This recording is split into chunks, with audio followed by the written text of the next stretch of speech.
must have unconsciously been trying to practice the Ignatian idea of agere contra, to act against a prevailing inclination, when I chose to reflect on today's theme of joy and abundance.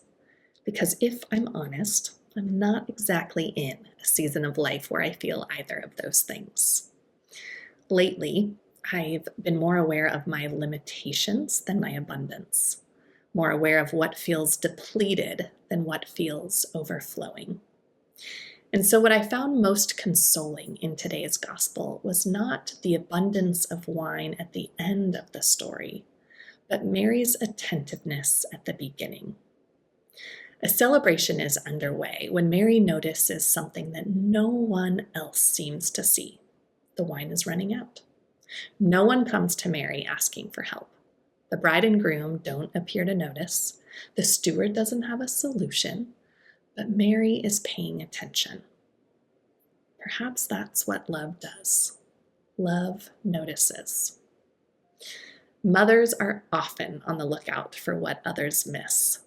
We notice when someone is hungry or tired or overwhelmed. We see what's running low before anyone else does, primarily because we want to catch the meltdown before it happens.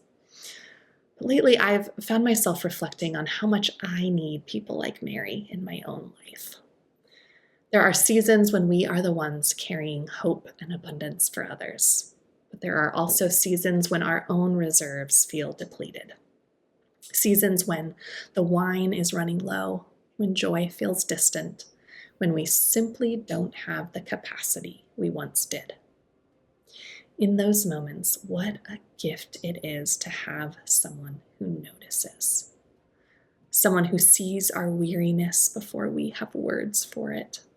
Someone who holds hope for us when we cannot quite hold it ourselves.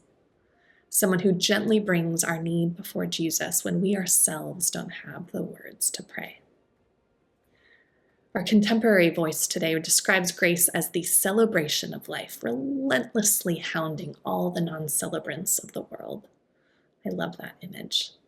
Grace is not waiting for us to become cheerful enough or hopeful enough to deserve it. Grace comes looking for us. It pounds on the door. It seeks out those who have forgotten how to dance. And Mary becomes an agent of that grace. She notices the lack. She refuses to let scarcity have the final word. And she trusts that Jesus can provide more than enough. As you pray this week, perhaps you might ask yourself, who has been a Mary for you? Who has noticed when your wine was running low? And perhaps too, where might God be inviting you to become more attentive to someone else's need? Not to fix it, but simply to notice, to care, and to trust that God's abundance is greater than whatever scarcity might be felt right now.